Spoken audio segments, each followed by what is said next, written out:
Robert Miller writes, I've been watching you guys for a while now and like it when a question comes up about different jobs on the movie set. You guys use the word cinematographer a lot. I was wondering what exactly he/she does and what is his/her relationship with the director. Keep bringing the filth. Well, cinematographer is in charge of the camera work, all the shots that you see, the lighting. They don't necessarily have to be the guy on the camera. They can have someone else be doing it, but they're in charge of that. And the relationship with the director is they need to execute what the director wants, much like the actors do, the costume designers, set designers. Everyone is supposed to rally around what a director wants and their vision, and the cinematographer either comes to the director with some ideas or the director comes with him some ideas, and they kind of hash it out together. Okay, we're going to shoot it this way. It's going to look this way.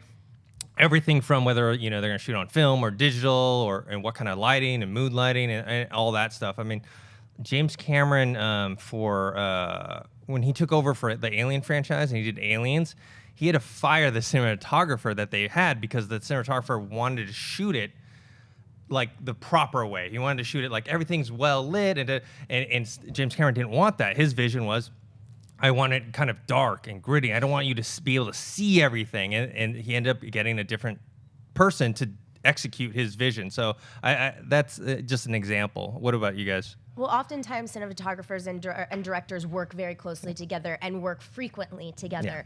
Yeah. Bill Pope and Sam Raimi have been working together for a million years. Bill Pope's a great cinematographer, and also Wally Pfister. Wally Pfister and Chris Nolan work together a lot. And side note, I've had the pleasure of chatting with Wally Pfister and moderating Q&A with him for a long period of time. He is a cool dude. He's a really cool dude, and I hope he gets back behind the camera because we know Transcendence wasn't necessarily the best thing, but I think I think he knows film. I think he has it. He is capable of a vision, and obviously, you think of the cinematography in a lot of Chris Nolan's movies, and it's iconic in a lot of ways. So a lot of times, those directors and those cinematographers work closely together and repeatedly. Yeah, it seems like the cinematographer is always the right-hand man of the director, and sometimes or woman, and then sometimes they can lean on them more or less depending on who the director is. Somebody like Chris Nolan has a vision that they want Wally Pfister to help them realize. Then other times, if it's a first-time director, somebody newer like a Russell Crowe or Angelina Jolie who's making the transition, these are cinematographers that they have had who have done movies that they've acted in that they trust and they rely on. So, like when Angelina Jolie made Unbreakable,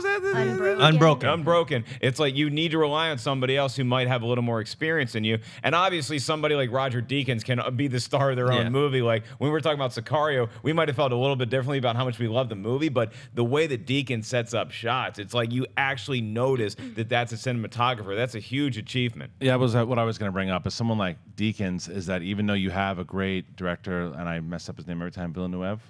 Denis. Yeah, every time when he is, that his vision is absolutely part of it, but he's able to tell Deakins that, and then like Mark was saying, when it's Deakins, you can tell, and it's. I don't say it's rare because when you look, if you're looking at a movie from a cinematographer, and then you look him up and you go, oh, okay, that makes sense because I'm looking at the past work. But when you're watching the movie and you're like, oh, this got to be Deakins. Like he's like the Ronda Rousey of cinematography. Yeah, him and Lubetzky and oh my gosh, it was in my head and then it just went out. Dean Cundey.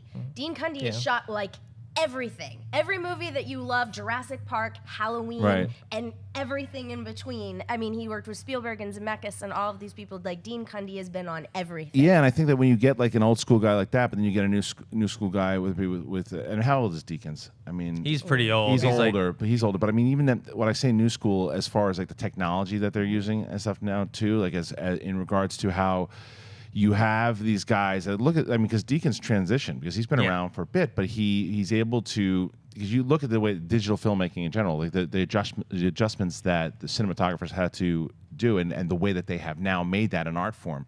I mean, Deakins, I think right now, like I said, is the Ronda Rousey of cinematography. And he's not one of those guys that like Quentin, where he's like, oh, I only film. He transitioned to digital and he shoots it in and he's fine with it. Same with Lubetzky as well. Oh, one thing I think people don't notice is because cinematographers aren't like directors, they start in the pre-production, production, post-production, so they live with a movie for many, many years. Cinematographers don't. They come, they shoot it, they leave. That's why if you look at a list of their credits, you'll see in 1 year, it's like 3-4 movies where a director does one every 2-3 years. And Yeah, that might be the job where you get like not enough credit as you might deserve, because a lot of even like people who are casual film fans are, when I go to a movie and I'm throwing popcorn in my face and I'm watching Jurassic World, I'm like, oh, that was directed awesome. But a lot of the reason why you think the directing was so good is The way it because looks, the yeah. cinematographer has a lot of talent. So keep that in mind, kids. Send a cinematographer a nice card.